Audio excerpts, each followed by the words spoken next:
Eu gostaria de ler o que está escrito em João, no capítulo de número 8. E eu quero ler apenas um verso deste capítulo, que é o verso base do tema que estamos trabalhando na segunda semana, Vivendo a Liberdade de Cristo. E alguns me disseram assim: pastor, não seria a liberdade em Cristo, né? Não de Cristo. E eu disse: não, é a liberdade de Cristo mesmo, porque Ele foi quem conseguiu esta liberdade, é dele, só Ele pode dar, por isso que é dele, é de Cristo a liberdade, tá? Respondendo aqueles hermeneutas de plantão. Versículo 36 diz assim: se, pois, o Filho vos libertar, verdadeiramente sereis livres. Tome assento aí em nome de Jesus, você que está me assistindo. Eu estive na semana passada falando sobre essa questão de vícios. E eu disse e repito, muita gente quando se fala em vício tem a ideia de jogo, tem a ideia de bebida, tem a ideia de droga. Preste atenção no que eu vou lhe dizer em nome de Jesus. Parece que quando a gente fala de vício, a gente só pensa nisso, mas não é. Os vícios vão muito mais além. Eu cheguei a dizer que nós nos viciamos em pessoas, por exemplo. Nós ficamos dependentes ou codependentes. O que ainda é pior do que ser dependente é você ser um codependente, né? E eu, na semana passada, eu comecei a falar sobre essa questão do conceito dessa liberdade que a gente almeja, porque todo mundo na igreja parece ter algum tipo de vício. E na semana passada nós percebemos que, por mais incrível que pareça, por mais incomum que fosse, quase todo crente tem algum vício. Ele só não sabia que tinha, ou ele sabia e aprendeu a conviver com ele. E esses vícios, eles são complicados, porque alguns deles são bem destrutíveis a curto prazo. Mas todos eles, a longo prazo, vão nos destruir. Porque a nossa dependência clara e bíblica, ela tem que ser única. Eu só posso depender de um único ser, Deus. Do momento que eu me torno codependente ou dependente de alguém, porque nesta pessoa ou nesta coisa, seja lá o que for, eu encontro aquilo que o meu coração ou a minha carne deseja, aquilo ali se torna um poste ídolo para mim. E postes ídolos em todo o Antigo Testamento eram queimados, porque eles fizeram mal à nação de Israel durante todo o Antigo Testamento. E aí eu expliquei a questão que a gente vê no livro de Marcos, de onde surgem esses vícios. A gente leu lá em Marcos, no capítulo 7, dos versos 21 em diante, como que isso acontece, Jorge, como que eu me vicio em alguma coisa ou em alguém. E a gente estava falando, por exemplo, de pessoas que têm vícios em jogos, e que o vício é tamanho, em que ele trabalha a semana inteira para ganhar o seu dinheiro, e quando ganha, gasta comprando algo que é virtual, e que será gastado às vezes numa vila, num jogo, seja lá no que for, e quando acaba o seu dinheiro, ele percebe que o dinheiro que ele gastou comprando aquilo, seja lá o que for no seu joguinho, não o trouxe nenhum benefício de fato do muito real. E é incrível como a gente começa a se virtualizar mesmo, a ponto de viver mais nesse mundo virtual. E aí eu disse até na semana passada, relembrando um pouco a quem não estava, que o vício é uma coisa tão terrível que isso até muda, às vezes, o gênero de algumas pessoas, que buscam nos seus vícios a forma de expor aquele outro lado que está oculto. E aí falando de homens que nos videogames buscam imagens femininas para mostrarem o seu lado feminino. É uma parada muito doida, irmão, mas real. E isso acontece também no mundo feminino. E nós vimos que há pesquisas que mostram, a exemplo que hoje a pornografia no mundo feminino é tão quanto igual à do mundo masculino. Coisa que antigamente a gente parecia ser proprietário da pornografia enquanto homem e pessoas do mundo masculino, hoje a gente vê pesquisas que provam que há quantidade de mulheres, inclusive dentro de igrejas, que participam de grupos onde a pornografia ela é difundida de forma liberada, é mais comum do que a gente pode imaginar. E essa pornografia tem levado muita gente a ser dependente delas. E tudo que me torna dependente é maligno. Tudo aquilo que me faz ser dependente é maligno. E eu quero nessa noite trazer a memória de que a gente começou falando de 5 atitudes que a gente pode ter para que a gente possa viver a liberdade de Cristo. Por isso que a Bíblia, a gente inicia essa mensagem falando: se Cristo vos libertar, seremos livres de verdade. Mas é só se Ele libertar.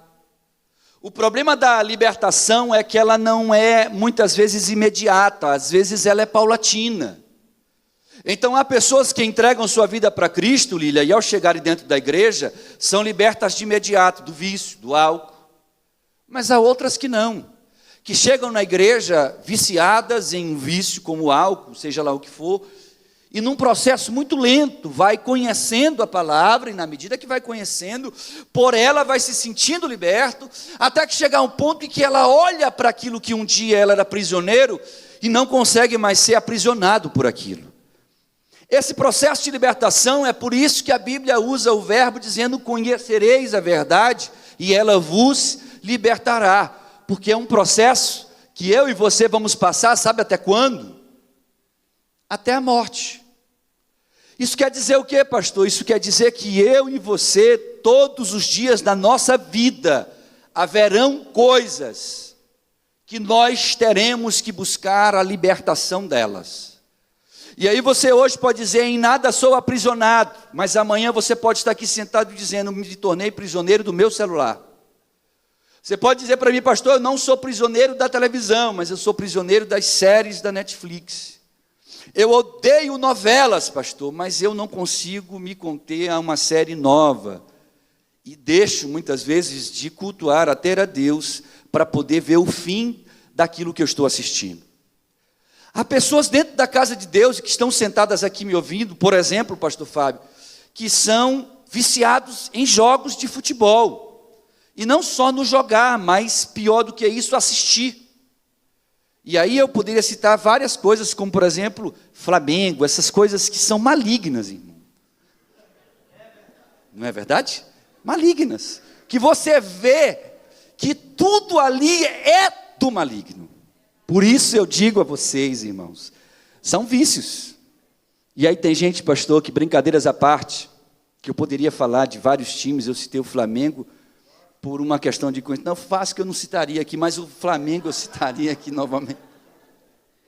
Porque o Vasco, eu acho que nem time é mais, irmão. O Vasco já deve estar para a 3ª divisão, se me disseram essa semana. É o lixo.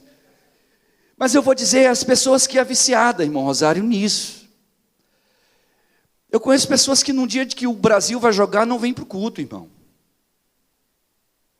É sério isso. Eu conheço pessoas que deixam de ir para o culto para ir jogar bola na praia.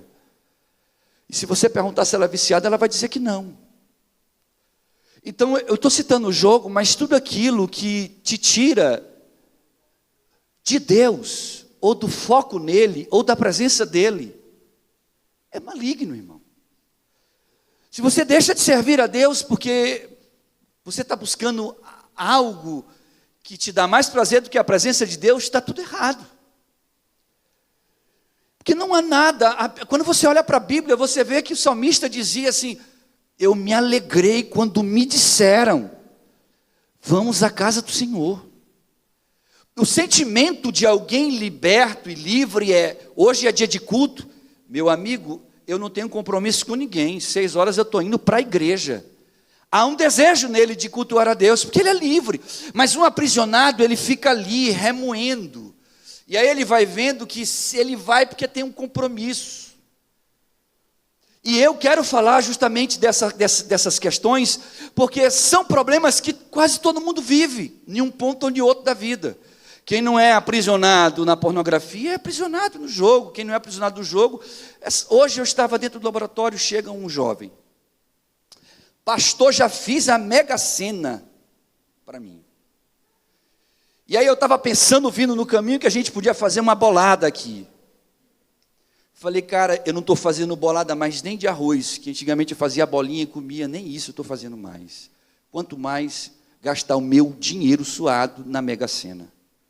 Ah, mas se eu ganhar, o senhor vai pensar diferente. Eu vou continuar pensando do mesmo jeito, não vou mudar em nada. Mas lembre-se de mim quando entrares no teu reino, em nome de Jesus, né?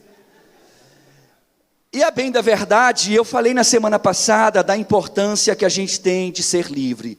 De 5 pontos que a gente quer trabalhar, eu citei esse.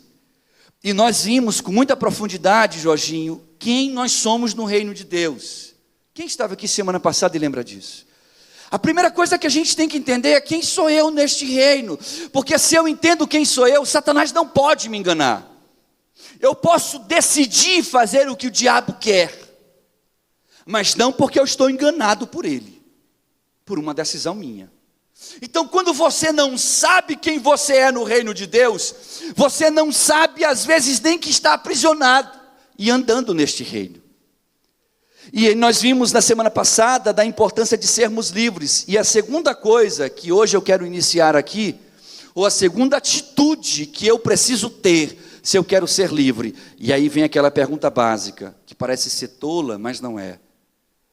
Quem entende a necessidade de ser livre, levante a mão comigo assim, sinceramente. Entende isso? A necessidade, pastor, de ser livre. Eu conheço centenas de pessoas que não conseguem adorar a Deus porque são aprisionados na timidez. São prisioneiros da timidez. E há em Apocalipse, capítulo 21, versículo 8, se eu não estou enganado, um texto que diz que os tímidos não vão chegar no reino de Deus. E alguém diz assim, pastor, e agora que eu sou tímida? E agora, pastor, que eu sou tímido? A ideia de timidez lá não é necessariamente uma questão temperamental, não tem relação com a tua forma ou o teu agir, mas tem relação da forma como você age para com Deus ou sobre Deus. Então, muitas pessoas sempre têm em dúvida por que os tímidos não entrarão no reino de Deus, porque aqueles que têm vergonha por serem tímidos de adorá-lo, vergonha por serem tímidos de falar dele, vergonha por serem tímidos de anunciar ele, não entrarão no reino de Deus. Se eu tenho vergonha de dizer quem eu sou para Cristo e de Cristo, como estarei com Cristo um dia? E é nesse sentido que essas prisões vão maltratando a gente, limitando, Jorge, o povo de Deus de caminhar marchando, de caminhar em glória, de caminhar sem medo, de caminhar bravando, dizendo em voz alta, eu sou servo, sou adorador, ainda que pecador sejamos, mas estamos na caminhada para a glória de Deus. E eu preciso entender como ser livre disto. Então nós vimos na semana passada que a primeira coisa que eu preciso saber é quem eu sou. Eu preciso saber que eu sou livre. E a segunda coisa, eu quero que vocês abram em Tiago no capítulo 4, por favor.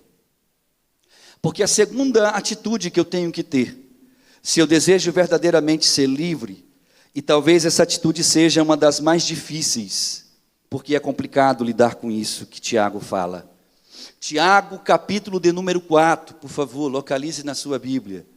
O versículo de número 7 diz assim, sujeitai-vos, pois, a Deus, resisti ao diabo, e ele fugirá de vós.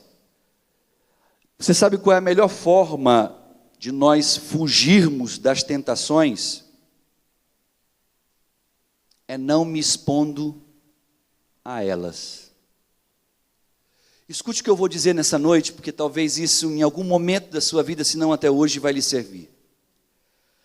A segunda atitude que nós devemos ter é eu preciso aprender a resistir.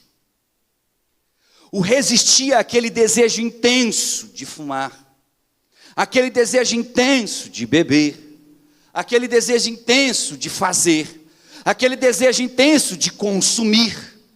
Há pessoas que são viciadas no consumismo, elas trabalham para gastar. E quando elas gastam, elas se sentem bem. E quando gastam e percebem que gastaram muitas das vezes mais do que deveria, repetem o ciclo porque se sentem mal e o cérebro diz: trabalhe mais, você terá mais dinheiro e você poderá gastar mais e sentir a sensação do prazer que é de ter. E tudo isso a gente tem que aprender a resistir. E falando especificamente desse ponto, o melhor lugar para você aprender a resistir, se você é um consumista, é num dia que estiver numa mega promoção em um shopping da vida.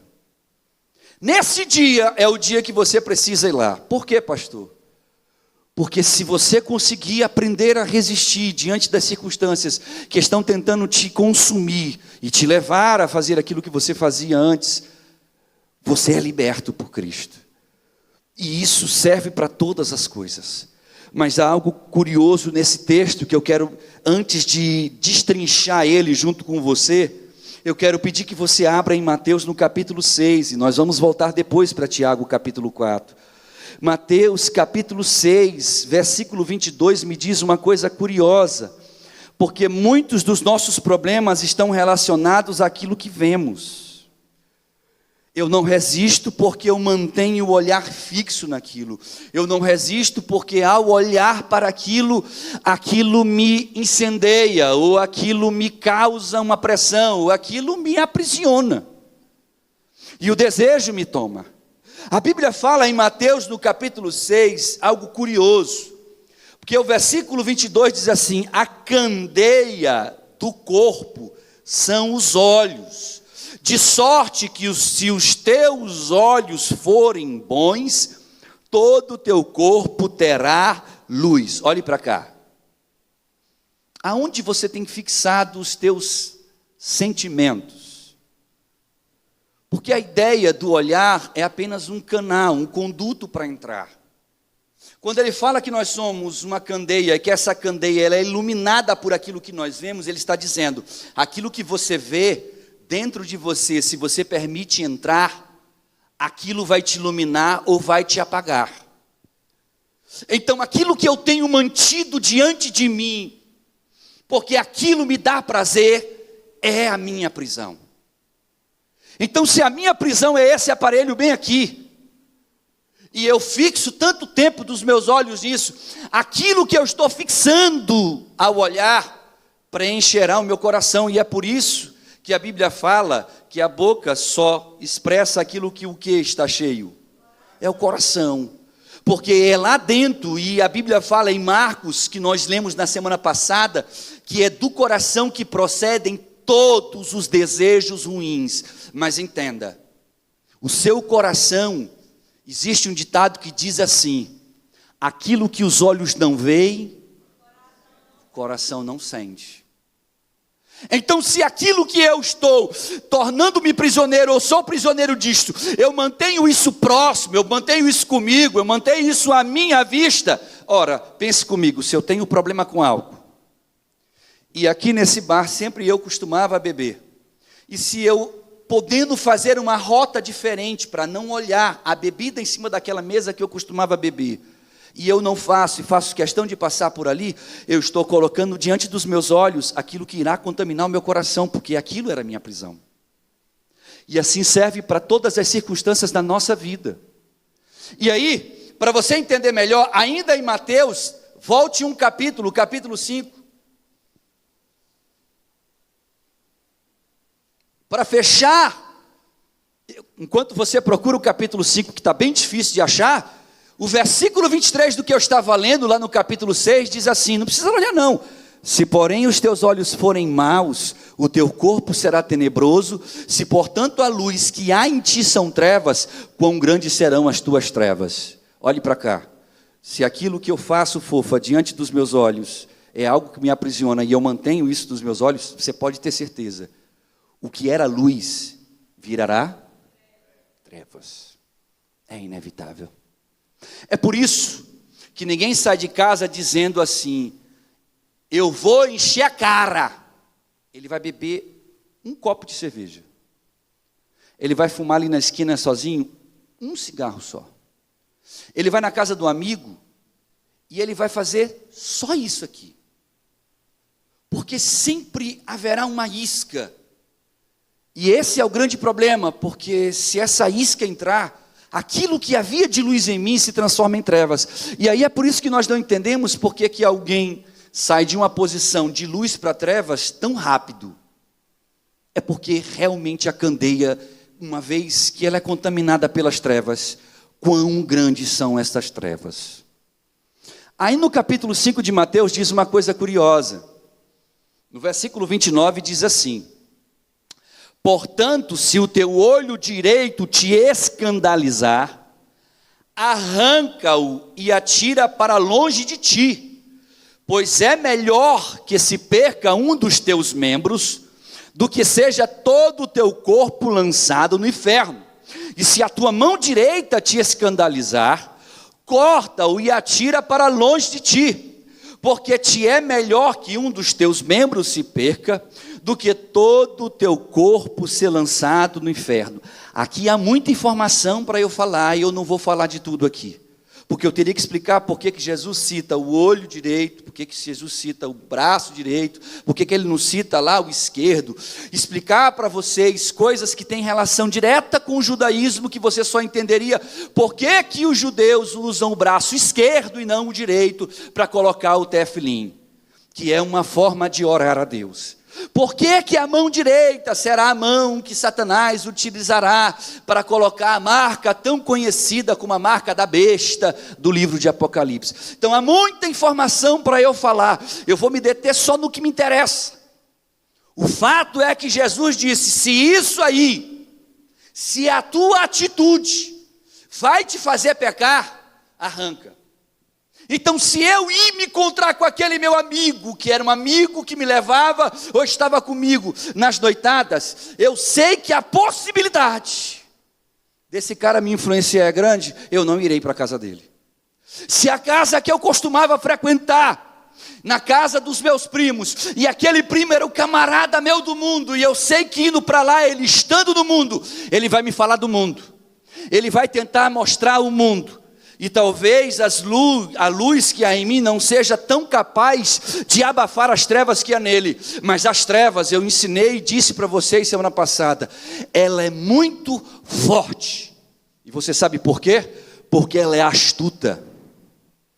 E Jesus chega a tentar dizer para a gente tentar ser simples como uma pomba, mas ser astuto como as serpentes, porque o ímpio procede assim, as trevas procedem assim, eles são astutos. E aí quando eu falo eles, eu nem estou me referindo às pessoas, mas aos demônios que instrumentalizam essas pessoas. Então uma pessoa que sabia que eu gostava de algo, e eu vou para a casa dessa pessoa, a probabilidade dela de mão beijada ter aquilo que eu gostava é enorme. E a probabilidade de eu não vencer é maior. E aí eu vou citar um exemplo, Felipe. Se eu sei que se eu estiver sozinho com minha namorada não vai dar certo, e ela me liga e diz assim: vem para cá, eu estou sozinha. Se você sabe que não vai dar certo, por que ir? Então essas coisas que Jesus tenta dizer quando ele fala assim, arranca o braço. Ele está dizendo, não é que você vai cortar e amputar o braço, porque sinceramente falando, aí falando a homens e a mulheres, os homens e as mulheres, eles olham para outros homens e para outras mulheres, e por estes outros homens ou outras mulheres, muitas vezes são tentados. Estou errado? E se olha uma mulher bonita e ela o atrai, e a ideia que a gente tem é, rapaz, eu tenho que arrancar os meus olhos. Ninguém vai fazer isso. Mas se eu entendo que eu tenho que ter uma atitude para com aquilo que me aprisiona, e aí eu vou citar um exemplo. Tinha um camarada que ele chegou num pé de um grande cume. E na cidade para onde ele iria era na ponta do cume, de uma montanha. Ele procurou um taxista, porque a estrada era muito perigosa, só passava um carro para ir até lá em cima, e se alguém quisesse voltar, anunciava para baixo, olha, vai descer um carro, ninguém, porque havia um desfiladeiro até a subida. Ele chegou para o primeiro taxista e disse assim, você pode me levar lá em cima? Você acha que consegue? Porque a estrada é apertada, é perigosa. Ele disse, eu levo você em 20 minutos, e eu consigo passar a 20 centímetros do desfiladeiro. Ele disse, Deus me guarde. Ele chegou para o segundo taxista e disse, você consegue me levar lá em cima com segurança? Ele disse, olha, eu consigo levar, ele disse em 20, eu consigo em 15. E eu passo a 10 centímetros, ainda vou olhar lá embaixo. O cara fez uma Ave Maria, um Pai Nosso e disse, Deus me guarde. Ele chegou para o terceiro taxista e disse, você me levaria lá em cima em segurança? Ele disse, olha, eu evito o máximo o desfiladeiro e eu levo quase 40 minutos para chegar lá em cima. Ele disse, eu quero ir com você. Moral da história é que nós sempre temos opções para fugir. Mas somos nós que decidimos que opção eu vou tomar, se eu terei uma atitude para me proteger, se eu vou fazer alguma coisa para proteger. A gente chama isso lá na psicologia de inteligência emocional. A gente compreende que eu preciso proteger a mim mesmo, porque Satanás, a Bíblia diz que ele ruge 24 horas, diz o texto, para me tragar. Então ele sempre será estrategista, ele sempre vai tentar criar situação para que você não consiga sair daquela prisão. E acredite, estar aprisionado nos impede de tudo na casa de Deus. Você vai louvar, a prisão está ali te perturbando. Você vai cantar, te perturba. Você vai pregar, você vai sentar ali. Você senta ali, você fica paralisado, sem sentir muitas vezes nem Deus, por causa de uma prisão. E a gente tem como resistir. E aí, voltando para o que eu disse, Tiago, no capítulo de número 4, no versículo de número 7, diz que eu devo resistir ao diabo. Por que eu não devo resistir à tentação, meu irmão? Por que o texto não diz resistir à tentação e a tentação acaba? Por que o texto manda eu resistir ao diabo, Marcos? E diz mais, se eu resistir a ele, ele foge. A Bíblia fala, lá no Evangelho de Mateus, no capítulo 4, que Jesus foi levado pelo Espírito Santo para ser tentado por Satanás no deserto. E quando estava no deserto sendo tentado por Satanás, depois das 3 tentativas que ele fez, a Bíblia faz questão de dizer uma coisa curiosa, e Satanás o deixou por um tempo. A resiliência, que é a capacidade de se manter focado naquilo que você quer, de manter-se ali vidrado naquele foco, é a única coisa capaz de fazer Satanás fugir de você. Mas quando eu olho para o texto, eu fico me perguntando por que será que Satanás não tem fugido da vida de alguns de nós? E o texto responde, porque não adianta só eu resistir ao diabo. Se só resistir ao diabo resolvesse, ninguém precisava de Deus. Mas o texto inicia dizendo, sujeitai-vos a Deus. Sabe o que ele está querendo dizer? Deus chega para você, Jorge, e diz assim, meu filho, eu estou vendo que você está pensando em fazer isso. Não faça isso. Aí você pode dizer assim, eu vou me sujeitar a ti, Deus. Quando você diz assim, Senhor, eu farei o que tu queres, você resiste o diabo e o diabo foge. Mas quando você fica ali na mente dizendo assim, não, eu consigo ir lá. Eu vou lá e não vou cair, eu vou lá e não vai acontecer, eu vou lá e vai dar certo. Não funciona. Porque o sujeitar-se a Deus é a chave para a resistência ao diabo. Ninguém consegue resistir a Satanás se não for sujeito a Deus, sujeito à vontade dele. E como eu me sujeito à vontade dele, pastor? Conhecendo a palavra de Deus. A única forma de eu entender a vontade de Deus para a minha vida é conhecendo esse livro. E eu acho tão bonito que eu vejo no Instagram todo dia algumas irmãs e alguns irmãos que postam fotos. Eu acho fantástico aquilo ali. Gente, eu acho massa. Com um texto bíblico. Aí está lá um texto bíblico. Normalmente é a foto de algum livro. Não sei nem o que diabo é aquilo ali. Mas de um livro, alguma coisa. Mas pá, tem um texto bíblico bonito. Aí a segunda foto é pelada na praia ou de biquíni.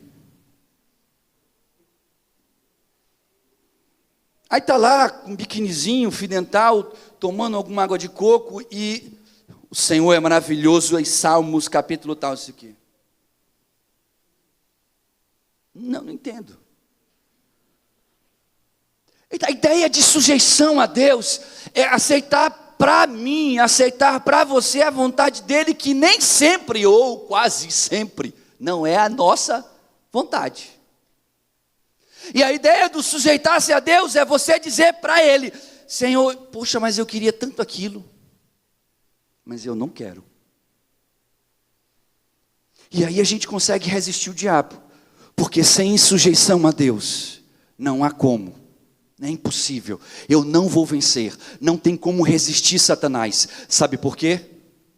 Porque quando eu disse para vocês que nós temos que conhecer essa palavra, as 3 vezes que Satanás tentou Jesus, ele tentou usando textos ou usando a própria palavra de Deus para tentar persuadir Jesus a fazer a vontade de Satanás.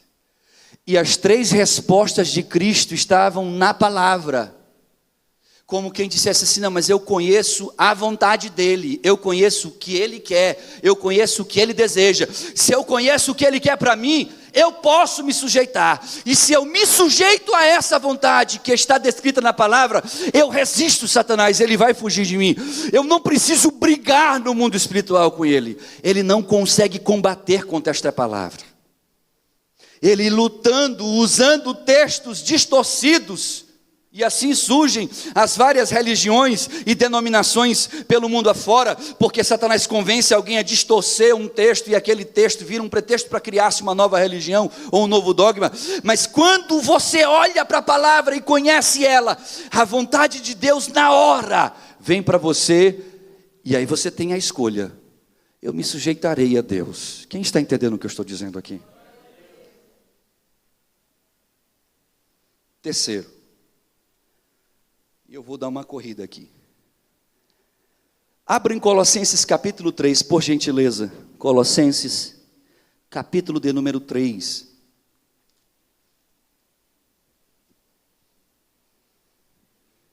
Se eu já entendi quem eu sou, e entendi que preciso ser resistente diante das tentações, diante das circunstâncias, que eu devo ser resiliente, me manter ali firme naquele propósito que eu decidi ter, eu preciso entender uma terceira coisa que me ajudará demais a vencer os desejos. Olhe para cá.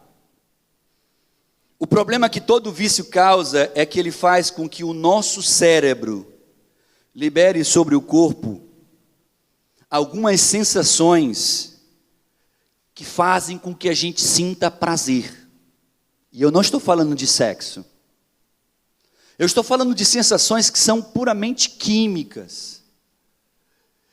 Quando você fuma um cigarro e nele tem nicotina, a nicotina causa no corpo a sensação química de relaxamento. Você toma muito café e é viciado em café, e você podia dizer assim: nossa, pastor, mas eu não vejo nada demais nisso, o senhor está exagerando. Não, eu não estou exagerando. Todo tipo de vício é prejudicial, e até mesmo a cafeína em excesso faz mais mal do que bem. Isso já é cientificamente provado. Mas ela, quando você está estressado, eu preciso tomar um café. Faz um café para mim aí, porque eu estou aqui que estou. E saboreia aquele café, alguns com açúcar, outros amargo, e assim vai. Mas as pessoas têm a ideia e a sensação de que estão melhores fazendo aquilo. Uma pessoa que tem problema com álcool, se ela chega no culto de ceia e ela prova um vinho, e o vinho bíblico, ele é um vinho alcoólico e amargo. Se o cara tem problema com álcool, e eu conheço um irmão que ele tem mais de 20 anos que segue Jesus, e na ceia toda que ele participa, se ele não leva a garrafinha dele com água, ele pede para que um diácono peça e leve água para ele na hora, mas ele não bebe vinho em hipótese alguma, porque ele foi alcoólatra durante dezenas de anos, e quando foi liberto por Cristo, ele decidiu: nunca mais colocarei nenhuma bebida alcoólica. Sabe por quê? Porque ele entende: eu preciso cortar este membro, eu preciso arrancar este olho, eu preciso impedir que aquilo que me causa o desejo, me cause este desejo. Então, se a pessoa tem problema com álcool e ela toma aquele golezinho do vinho, o cérebro, isso não é o diabo que faz isso, não é o demônio que aparece do lado e te catuca, não é nada disso, é o seu próprio corpo, que passou uma vida inteira com problemas com álcool, que vai causar e te trazer a lembrança daquela sensação aparentemente gostosa que o álcool te causava. Então não beba o vinho. Fale para o seu pastor, para a sua liderança: pastor, eu não bebo, eu quero água. Coisas como essas que eu preciso aprender, e aí me levarão a um terceiro estágio, que é um estágio importantíssimo, que está em Colossenses. Para que nós entendamos, Colossenses capítulo de número 3, versículo de número 1, diz assim: portanto, se já ressuscitastes com Cristo. Olhe para cá, quem tem ideia do que é o ressuscitar com Cristo? Quem é? Quem é que ressuscita com Cristo, irmão? Não, não é quem aceita Jesus. Quem é que ressuscita com Cristo, irmão? Quem é, pastor? Quem é batizado aqui em águas? Quando você batiza em águas, você morre para o mundo e ressuscita com Cristo. Ele está falando aos batizados, porque na época de Jesus, você dizia assim: como eu faço para ser um seguidor de Jesus? O cara pegava aqui na sua mão, levava você onde tinha água, lhe deixava mergulhar e dizia assim: mergulhe bem aqui, eu serei uma testemunha ocular, e você era batizado. Não era como é hoje, que passa por um estudo e tudo aquilo outro que a gente faz para tentar conscientizar as pessoas do que estão fazendo. Na época, quando alguém queria seguir Jesus, ela não tinha dúvida de que queria seguir Jesus. Não tinha a quantidade de religiões e de possibilidades. O mundo não era tão tentador como ele é hoje. Então, quem decidia seguir Jesus, seguia mesmo, Marcos. Mas na época de Jesus, a pessoa se batizava. Aí ele fala assim: portanto, se já ressuscitaste com Cristo, está falando a quem se batizou em águas. Pastor, quem não é batizado aqui em águas? Levanta a mão, por gentileza. Pronto, se batize. Próximo batismo, é só falar assim com o pastor Fábio ou com a secretária da igreja, Flavinha, ali, e ela vai marcar um dia. O batismo em águas, ele é fundamental para quem decide seguir Jesus. E acredite, sabe o RG que você carrega na carteira, o seu registro de nascimento compacto ali, verdezinho? No mundo espiritual, eu só tenho este RG, de que aqui neste mundo eu sou um seguidor de Cristo, quando me batizo em águas. E a Bíblia mostra isso. Eu não vou dar estudo de batismo hoje, porque não tem sentido. Mas o batismo em águas é essencial para quem decidiu seguir Jesus. Siga mesmo, vale a pena. Me batizei de uma forma muito louca, mas me batizei e sou muito feliz até hoje por ter sido batizado da forma como fui batizado. Mas a Bíblia fala assim: já ressuscitaste com Cristo, diz assim: buscai as coisas que são de cima, onde Cristo está sentado à destra de Deus. Pensai nas coisas que são de cima e não nas coisas que são da terra, porque se já estáis mortos e a vossa vida está escondida com Cristo. Olhe para mim, o que tem ocupado a sua mente? O que tem ocupado a sua cabeça? Quais são as coisas que você tem permitido ocupar a tua mente? Pastor, se eu sou uma pessoa que eu tenho um problema com vício, eu preciso começar a colocar em prática a terceira atitude, que é ocupar a minha mente com coisas santas. Se eu não ocupo minha mente com coisas que são santas, quer ver só um exemplo? Quem tem problema com pornografia, não pode assistir alguns seriados e alguns filmes, porque na hora que assistir, ele vai ter problema ou ela vai ter problema. A mente ocupada com aquilo levará ele ou ela a aquilo. Então, se eu estou tentando fugir de algo que está me aprisionando em um vício, eu preciso ocupar a minha mente o máximo possível com coisas que são espirituais. Porque as coisas que são espirituais, elas não conseguirão causar prisões em mim, mas me darão força, resiliência para vencer aquilo que Satanás me apresenta nas horas que eu não posso ocupar a mente. Então, se eu passo o dia inteiro numa sala, aonde todo mundo ao meu redor não segue Jesus e só fala coisas fora de Jesus, se eu não colocar um fonezinho de ouvido e focar e me concentrar naquilo que eu estou fazendo, eu ficarei como eles. É assim ou não é, senhores? Por isso que a Bíblia fala que as más companhias corrompem o quê? Os bons costumes. Você anda com alguém e é muito mais fácil as trevas nos influenciarem do que a luz. Você sabe por quê? Você tem ideia por que é mais fácil cair do que estar de pé? É mais fácil ceder do que resistir? É mais fácil você ser vencido do que vencer? Ou será que isso é só com o pastor Júnior que ele vivencia isso no dia a dia? Já percebeu, Jorge, que é mais fácil do errado que acertar?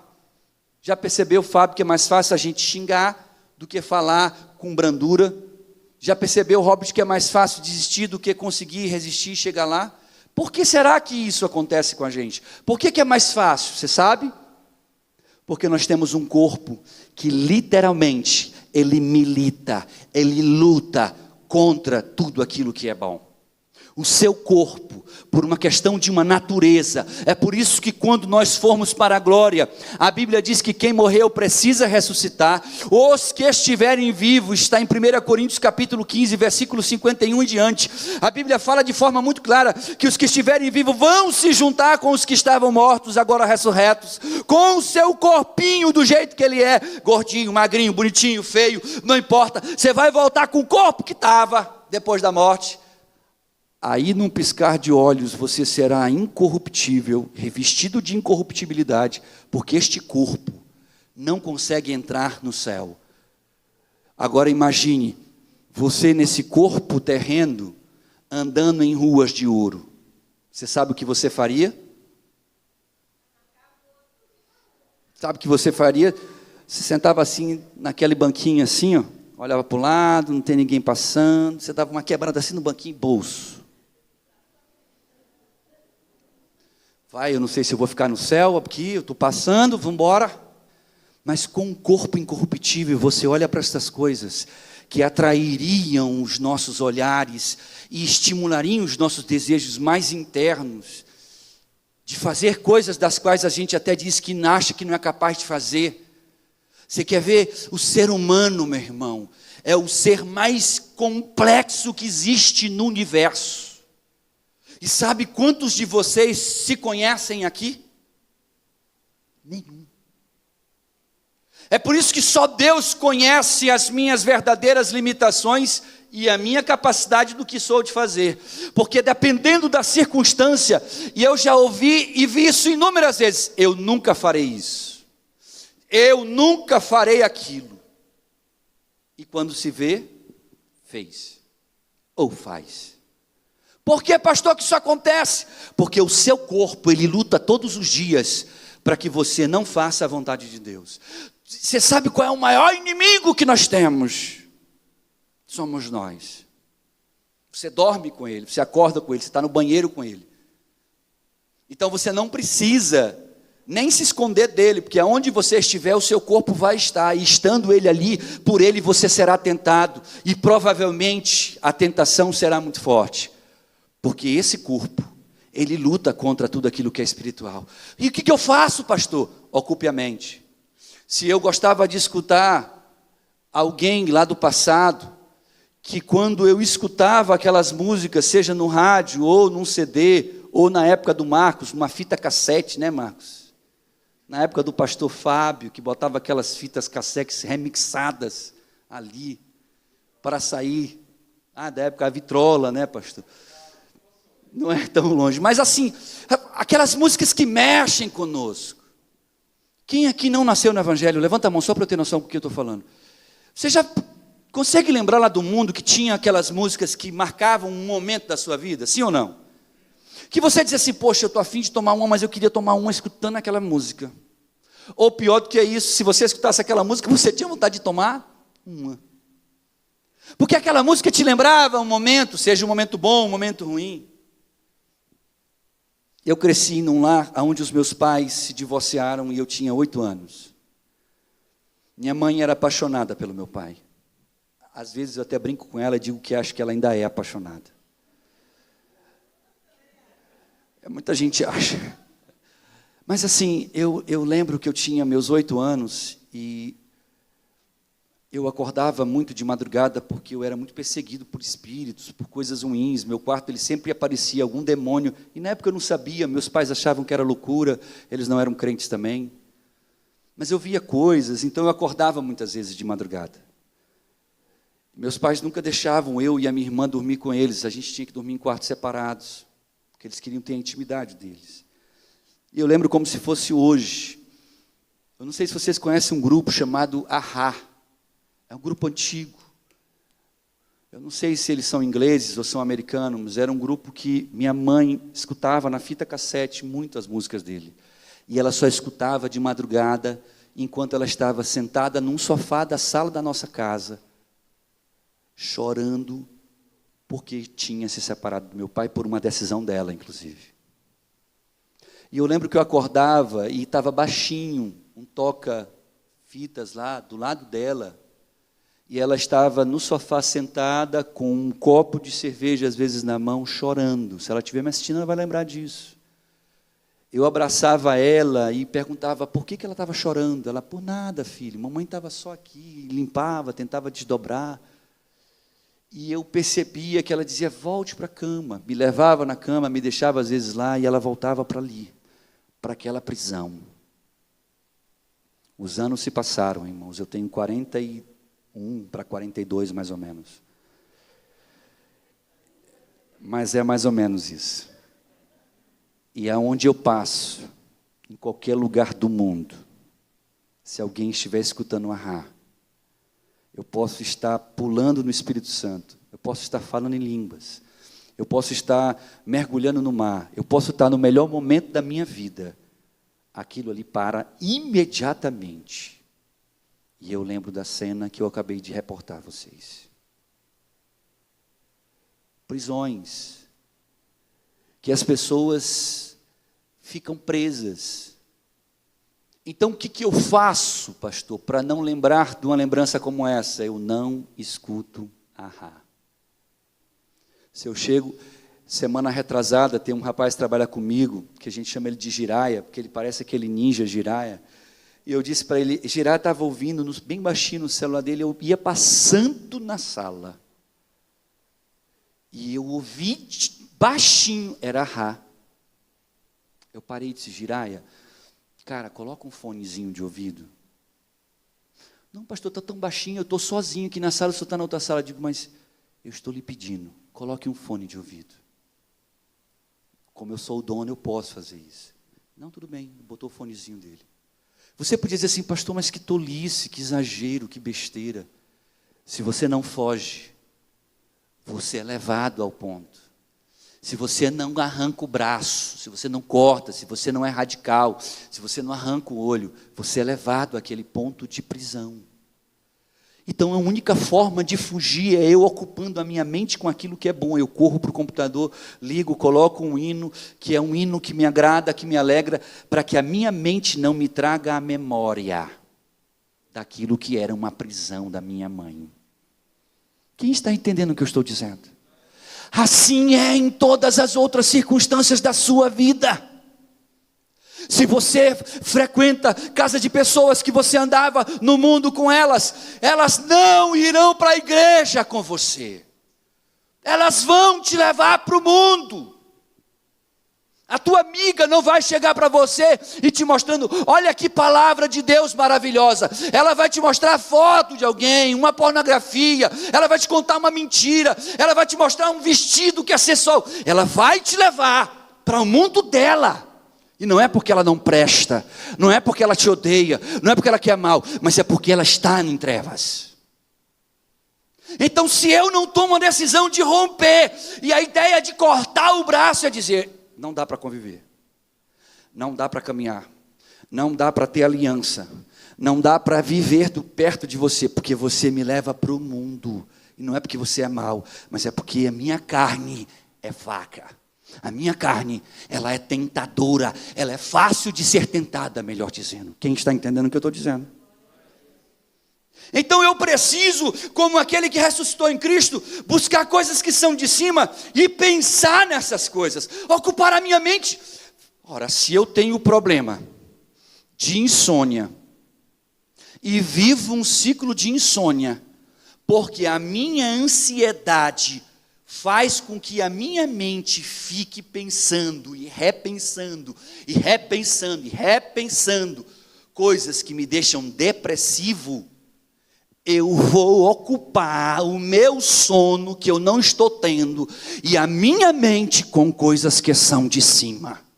Eu vou incomodar a minha mente para que ela entenda: você não irá me vencer. Eu serei resiliente, eu focarei a minha mente no que são coisas de Deus. Eu vou botar uma pregação, eu vou botar um hino, eu vou ocupar a minha mente, eu vou costurar para a igreja, eu vou fazer algo para a igreja, de madrugada. Mas a minha mente não será dominada por aquilo que me deixa deprimido. Você está entendendo o que eu estou dizendo?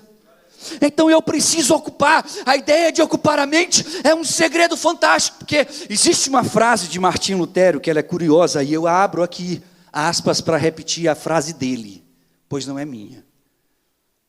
E muita gente talvez nem sabe que essa frase é dele. Ele disse uma vez assim: não podemos impedir que os pássaros voem sobre as nossas cabeças, mas podemos impedir que eles façam ninho sobre elas. Assim também não podemos nos livrar de sermos tentados, mas podemos lutar para não cairmos nas tentações. Você pode, eu posso, nós temos o poder nas nossas mãos. Por isso que eu iniciei esta pregação dizendo quem você é no reino de Deus. Lembra? Você é templo do Espírito Santo. Você é a imagem do Deus vivo na terra. Você recebeu a mente de Cristo. Você é chamado de trigo, não de joio. Você é chamado de benditos. 1 Pedro capítulo 2, versículo 9 diz que você e eu somos sacerdotes reais, nação santa e povo adquirido por Deus. Eu tenho que entender quem eu sou para eu entender que eu posso, que eu sou capaz, que eu consigo. E se eu tiver foco, se eu resistir, se eu ocupo minha mente, eu vencerei em nome de Jesus. Abram em Filipenses capítulo 4, por favor. Filipenses, capítulo de número 4, por gentileza. Eu já vou encerrar. Filipenses capítulo de número 4, versículo de número 8 diz assim: quanto ao mais, irmãos, tudo o que é verdadeiro. Olha que parada sinistra essa. Tudo que é verdadeiro, tudo que é honesto, tudo que é justo, tudo que é puro, tudo que é amável, tudo que é de boa fama, se há alguma virtude, se há algum louvor, nisso pensai. Se o que eu estou fazendo, meu irmão, é puro, é verdadeiro, faz bem, é coisa boa, eu tenho que focar a minha mente nisto. Se eu perco esse foco, se eu deixo a minha mente me dominar, se eu estou angustiado com algum problema, olhe para mim por gentileza. Se eu estou angustiado com algum problema, com alguma circunstância que eu estou vivendo, e eu me permito que este problema permeie a minha mente por muito tempo, por eu não obedecer o que a Bíblia está me ensinando, a ocupar a minha mente de forma errada, aquele problema, que pode ser até pequeno, se transforma em um monstro na minha vida. Ele tira o sono, ele tira a paz, e ele me adoece fisicamente. Então, se eu sei que aquele problema, eu não tenho solução para ele, eu não tenho como resolver, eu não tenho capacidade, eu não posso, eu sou limitado e não posso resolver determinado problema, seja ele de saúde, seja ele fisiológico, seja ele emotivo, mas se eu percebo que é um problema que eu não tenho domínio sobre ele, eu não consigo vencê-lo, eu não deixarei que ele fique na minha mente. Eu não vou deixar que ele domine a minha mente. Então, o tempo em que ele estiver me perturbando, o tempo em que ele quiser ocupar o meu coração, eu vou encher o meu coração até ele se cansar das coisas do alto. Porque se nisso eu penso, se há algum louvor, se verdadeiramente é puro, eu estarei ocupando a minha mente com aquilo que é libertador. Sabe o que vai acontecer? O problema diminui diante de você. A afetação dele diminui. Quando não, muitas pessoas chegam a testemunhar e a dizer: pastor, quando eu passei a ocupar a minha mente nos momentos de dificuldade, de angústia, de desespero, com as coisas de Deus, ou fazendo as coisas de Deus. Eu tenho uma irmã, que ela, quando está com um problema, ela vem para cá para a igreja. Ela vem para cá sempre, quando está com um problema. Eu algumas vezes digo para ela: por que você não vai para casa e dobra o seu joelho em casa? Não, pastor, eu tenho que ir para a igreja. E aí ela vem aqui na igreja, e aí ela conversa com um, ela conversa com outro, coisas de Deus. Aí vem, aí sobe aqui, a cadeira está arrumada, mas ela desarruma e a rearruma de novo. E aí você vai perguntar para ela se ela está com algum problema. Ela diz: está acontecendo isso aqui assim, desse jeito, eu não sei como fazer, já orei, disse para Deus que eu não sei o que fazer, então agora eu vou ocupar minha mente. Porque se eu ficar em casa, aquilo vai me adoecer. Se eu ficar em casa, eu vou olhar para o problema. Se eu ficar ali perto do problema, eu vou ficar olhando para ele. E cada vez que eu olho, aquilo me dói, aquilo me corrói, aquilo me consome. E eu não vou fazer isso, eu vou ocupar minha mente com aquilo que vai me fazer bem. Quem está entendendo o que eu estou dizendo? Quarto e penúltima coisa que eu tenho que ter como atitude, está em Salmos, capítulo 30. Por favor, abra. A gente já vai encerrar. Salmos, capítulo 30, por gentileza. Eu quero ler só 2 versos. Pastor, qual é a quarta atitude que eu tenho que ter? Se eu quero ser livre das coisas que são minhas mazelas.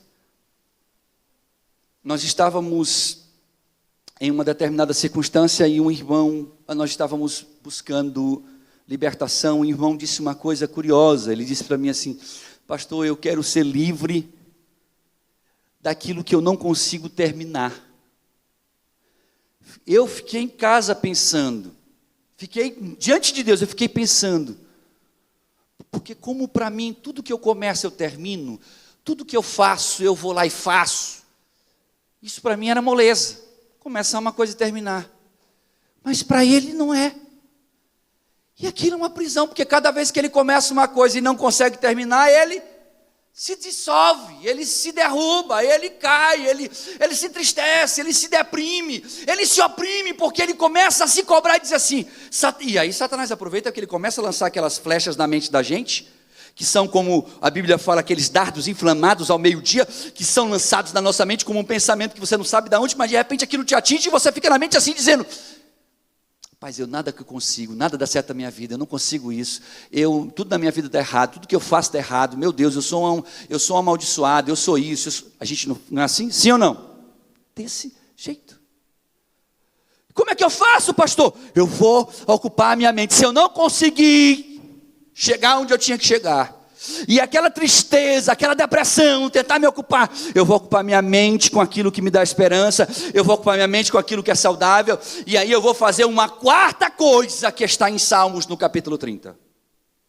Qual é a atitude, pastor, que eu tenho que ter para ser livre dessas coisas? Versículo 2 diz assim: Senhor meu Deus, clamei a ti, e tu me saraste. Senhor, fizeste subir a minha alma da sepultura, conservaste a minha vida para que não descesse ao abismo. Olhe para mim. Qual é a quarta atitude que eu tenho que ter, pastor? Já que eu cheguei nesse ponto da minha vida e eu não estou conseguindo, eu preciso buscar o Senhor. Eu preciso clamar a este Deus. E quando eu falo clamar, é você dizer para ele desesperadamente, que a ideia do salmista é essa: busquei ao Senhor e clamei, e ele me sarou, porque ele é o nosso socorro. E sabe o que é curioso? Sabe o que é interessante? Vão abrindo aí em primeira epístola de João, por favor, porque lá tem algo que eu quero compartilhar com vocês. Sabe o que é interessante? Você se levanta. Aí sabe o que acontece, Marcos? Você se levanta, firme e forte, consegue, não, agora eu estou firme, estou conseguindo. Aí tu faz assim, Felipe, você não cai, você dá uma escorregada. Sabe aquele vacilo, deu um vacilinho. Naquela hora que você dá esse vacilo, das circunstâncias que você vem vencendo, você vem fazendo tudo certo, você está conseguindo, você está vencendo, mas você dá uma escorregada. Sabe quem se apresenta para você? Na sua mente, Satanás.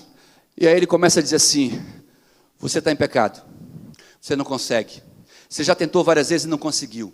Você já tentou e já está aí a prova que você não consegue. Quantas vezes você já não jejuou por isso? Você começa a pensar: meu Deus, eu já jejuei tantas vezes por isso, não consegui mesmo. É verdade. Rapaz, meu Deus, eu não sei mais o que fazer, porque eu já jejuei, já fiz tudo aquilo que o pastor falou e não está dando certo. Olha uma coisa curiosa, 1 João, capítulo de número 1, versículo 7 diz assim: mas se andarmos na luz, como Ele na luz está, temos comunhão uns com os outros. Olhe para cá. O que é esse se andarmos na luz?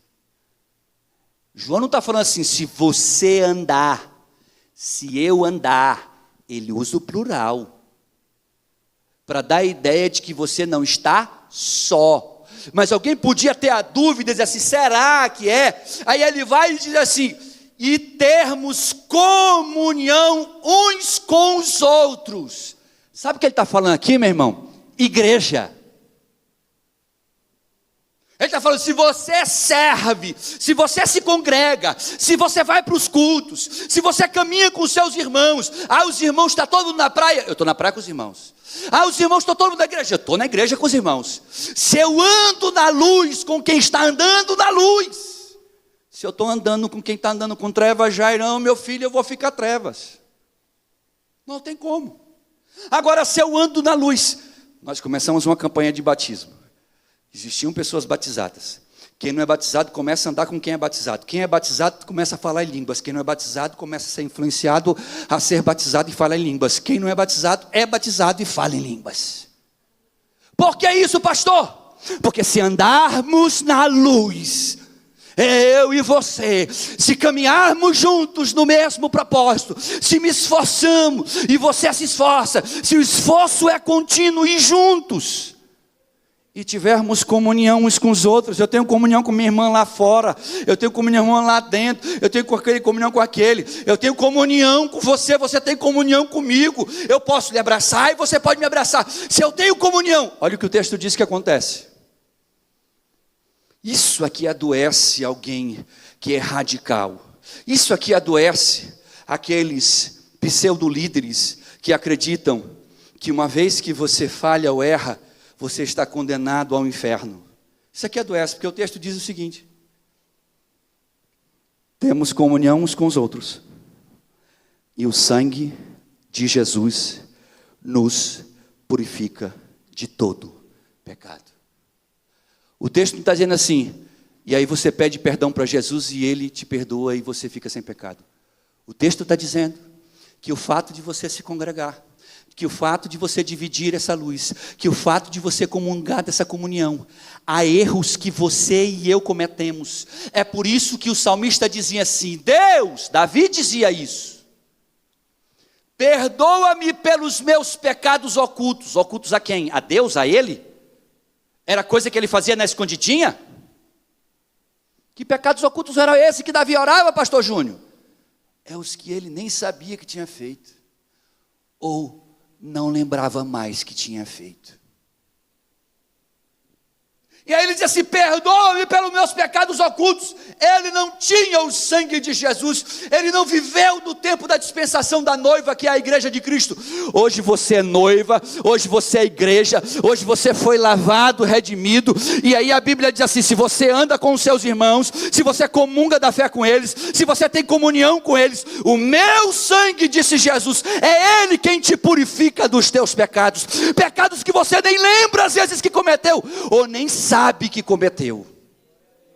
Aí, Hilton, é por isso que alguém chega aqui e começa a cantar, adorar, falar em línguas, exaltar. E o outro olha assim, como é que pode, rapaz?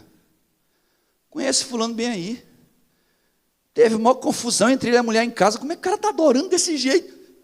Porque o sangue de Jesus purifica, querido. O sangue de Jesus limpa. O sangue de Jesus vai lá e... Glória ao nome do Eterno. Versículo 8. Isso aqui é massa. Isso aqui é tipo assim, para tu, olha para mim. Para tu não ficar na dúvida se tu é mais santo do que eu, ou eu sou mais santo do que tu, ou se a gente está no mesmo pacote. O versículo 8 diz assim: se dissermos que não temos pecado, enganamos quem, irmão? Olhe para cá. Irmão Jorge, fale a verdade, você está pecando, Jorge? Não. Que isso, pastor? Minha vida, que isso? Pelo amor de Deus, o cara já fica até suado. Se um pastor pergunta isso para uma ovelha, ele já sua, meu irmão. Porque se ele não está pecando, ele vai pensar que pecado que ele cometeu e não lembra, na hora. É assim ou não é? Pode botar fé, não é, pastor? Pastor chega dando uma pressão, como é que anda a sua vida de santidade? Ai, meu Deus, não, pastor, eu já começo a buscar onde foi que eu errei. Mas o pastor que está perguntando para ele, a Bíblia diz que é tão pecador quanto ele. Aí o texto diz assim: se dissermos que não temos pecado, a gente engana primeiro quem? A nós mesmos. E não há verdade em nós. Porque todos nós pecamos. Olhe para cá. Todos pecamos. Todos erramos. É por isso que quando você pegar aquela pedra, para mirar e dizer, vou acertar nele, vou jogar nela agora ela vai pegar essa pedrada. Pense 2 vezes.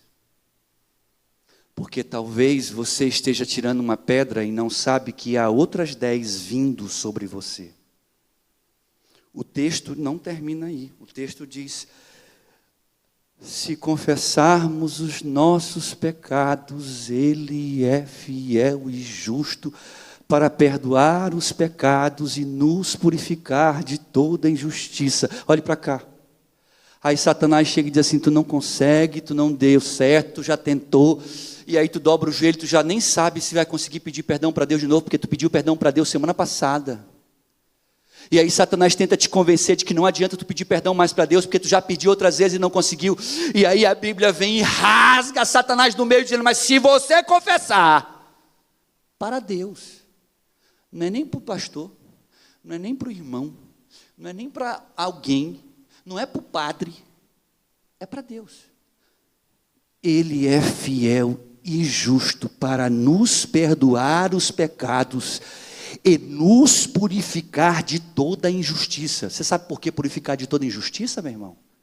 Sabe não? Deixa eu contar aqui para ti. Gente, eu amo fazer exegese de texto. Você sabe por quê? Porque quando a Bíblia fala que nós às vezes somos apedrejados pelos nossos erros, quem está jogando a pedra, ele não só está te acusando, ele está sendo injusto, ele está te injustiçando. Por quê, pastor? Porque quando você está sendo apedrejado por um erro que você cometeu, e que Satanás quer que você paralise na sua luta contra o vício, ele quer que você paralise contra aquilo que está te dominando, ele quer que você paralise contra aquilo que ele quer que você fique naquela circunstância, e Deus está lutando por você. Quando ele tenta te convencer, quem ele levanta como algoz, como juiz, nunca aponta assim: você aí, eu te vi bebendo um copo de cerveja. Sabe como é que ele fala? Você aí, eu te vi enchendo a cara. Ei, você aí, eu te vi fazendo, não foi isso aqui não, eu te vi fazendo isso. Tu viu lá o pastor Fábio? Ah, não viu não? Ah, meu irmão, nem te conto. E quando conta o que viu, o que não viu e o que presumiu que já deveria ser. É assim ou não é que a gente faz? Estou falando de alguém não, nós fazemos isso, irmão. Aí o texto está dizendo que quando eu chego diante do meu Deus para pedir socorro, que é a minha quarta atitude que eu preciso ter, quando eu chego diante de Deus, eu não consigo, eu já tentei, me socorre. Que Satanás tenta dizer assim: você escorregou, você errou de novo. Eu posso dizer assim: Senhor, eu errei. Você pode bater no peito e dizer para ele: Jesus, eu errei, mas me perdoe, Senhor. Sabe o que vai acontecer? Sobre você virá o sangue de Cristo, te purificará de todo o pecado, e toda a injustiça sairá de você. Sabe o que é curioso? O versículo 10 diz assim: se dissermos que não pecamos, fazemo-nos mentirosos, e a sua palavra não está em nós. Continua no texto, pula para o capítulo 2 e continua o texto. O versículo 1 do capítulo 2, que é o capítulo 5, diz assim: meus filhinhos, eu escrevo-vos essas coisas para que não pequeis, mas se alguém pecar, quem peca aqui levanta a mão e dá glória a Deus. Somos nós. O texto diz: se alguém pecar, temos um advogado para com o Pai, Jesus Cristo, o justo. Você tem socorro disponível. Pastor, eu preciso de socorro. Você tem socorro disponível. E para encerrar, abra em João capítulo 8, no texto que nós iniciamos. Capítulo 8, por favor. João, capítulo de número 8, e eu quero encerrar o ministério do louvor, pode até se colocar aqui em nome de Jesus.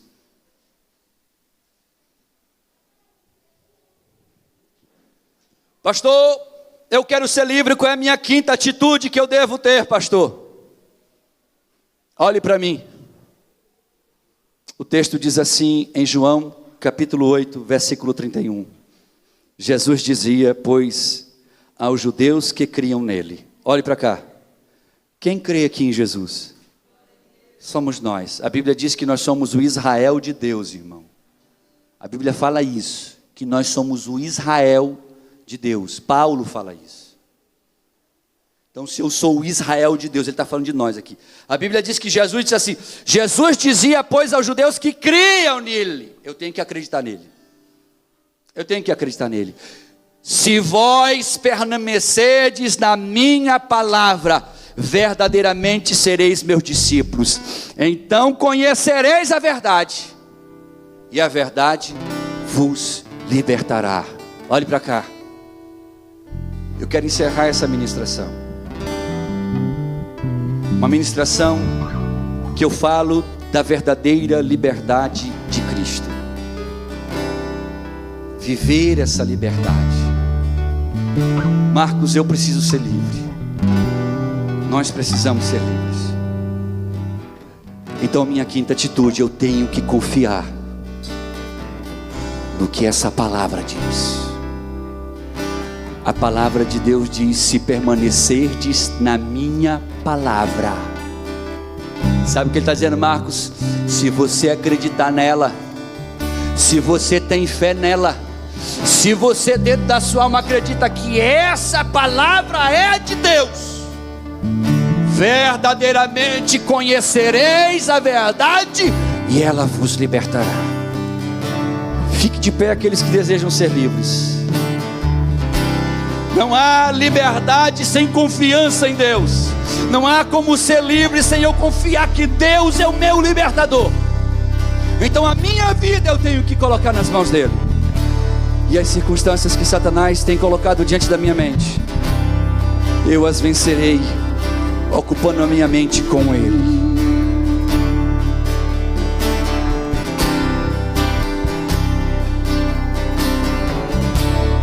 Senhor, meu Deus e meu Pai, nessa noite eu quero te apresentar todas as pessoas, Deus. Todas as pessoas que estão me ouvindo, todas as pessoas que estão me assistindo, todas as pessoas que estão nessa casa. Há pessoas aqui, Deus, que precisam de libertação. Há pessoas que vivem uma prisão e elas querem ser livres dessa prisão. Há pessoas que não conseguem dormir porque estão aprisionados. Há pessoas que não conseguem viver porque a ansiedade os consome. Há pessoas que são prisioneiras, Deus, do álcool, são prisioneiras dos vícios, são prisioneiras da pornografia, do celular, de tantas coisas, Pai. E eu quero nessa noite trazer à memória aquilo que me dá esperança, como muito bem gritava Jeremias: E o que me dá esperança é a tua palavra, que me diz: Ele me chamou para ser livre. Ele lhe chamou para ser livre. Ele nos comissionou para sermos livres. E como um povo de Deus livre, Senhor, eu quero te pedir sobre as nossas vidas a liberdade que a tua palavra nos promete. Nos faz livres para te adorar, livres para te exaltar, livres, Deus, para viver a liberdade de Cristo. Então a gente vai poder cantar, a gente vai poder te adorar na beleza da tua santidade. Nos dá esta liberdade em Cristo Jesus, o nosso Salvador. Meu orgulho me tirou do jardim, sua humildade colocou jardim em mim. Aleluia. Se eu vendesse tudo que tenho, em troca do amor eu pagaria.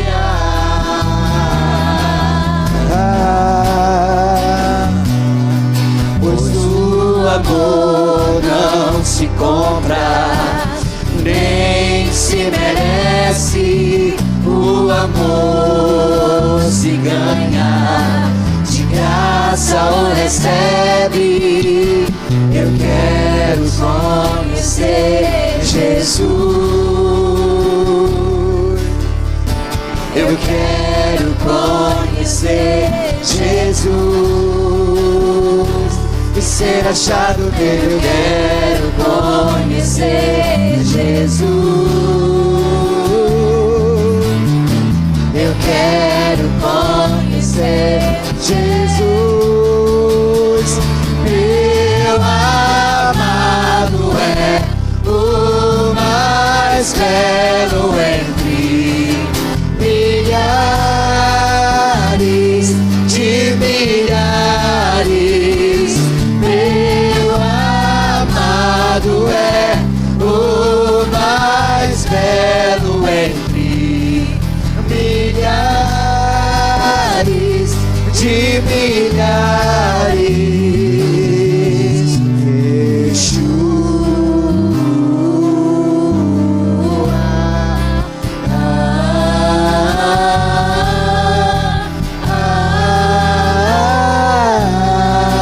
Yeshua, Yeshua,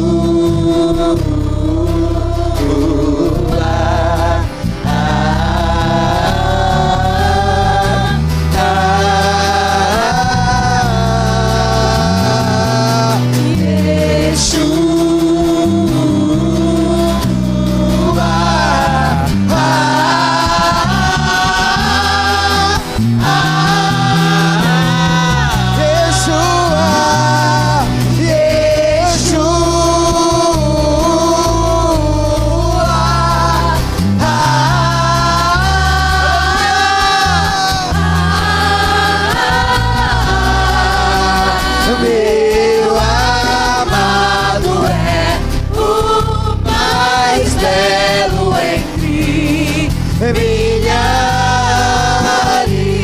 de milhares. Meu amado é o mais belo entre milhares de milhares. Senhor, eu quero te agradecer nessa noite, Pai. Te agradecer com essa igreja, Deus. Com essa igreja que entende a posição que ela é, a posição que cada um de nós temos diante de Ti.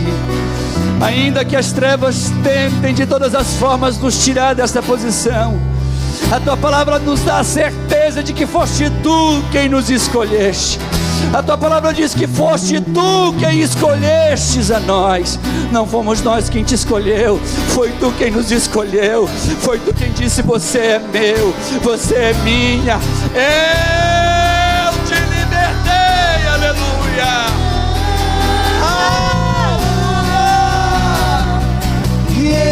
Yeshua,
Se pois o Filho vos libertar, verdadeiramente sereis livres. Quem te libertou foi Ele. Quem libertou foi Ele. Quem lhe deu o sono de volta foi Ele. Quem lhe dá a cura é Ele. É Ele quem faz isso. E se Ele faz, verdadeiramente somos. Senhor, eu vim te agradecer, Pai. Obrigado por essa palavra. Obrigado, Deus, pela liberdade de viver em Cristo Jesus. Obrigado pela liberdade de Cristo, Senhor, alcançar o teu povo. No nome santo de Jesus, despede-nos em paz e em segurança. Abençoa não só os que aqui estão nesta casa, com a tua bênção, a bênção da libertação, a bênção da liberdade, do prazer de ser livre, do prazer de dizer eu sou livre por Ele. Senhor, em nome de Yeshua Mashiach, olha para aqueles que estão assistindo, e aonde quer que eles estejam, alcança com a liberdade, alcança aqueles que são nossos parentes, e que nós queremos ver os livres também. Visita onde quer que eles estejam agora, vai lá e quebra as correntes da alma, e traz a liberdade a eles também. No nome de Yeshua, nos despede em paz e em segurança, e que a graça do Senhor Jesus, o amor de Deus, a comunhão e as consolações do Espírito Santo sejam com todos nós, hoje e sempre. Leve a mão no coração, diga amém, aplauda, aplauda Jesus, adore a Ele, diga obrigado Jesus. Yeshua.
Deus seja louvado. Deus abençoe vocês em nome de Jesus. Aleluia. Glória.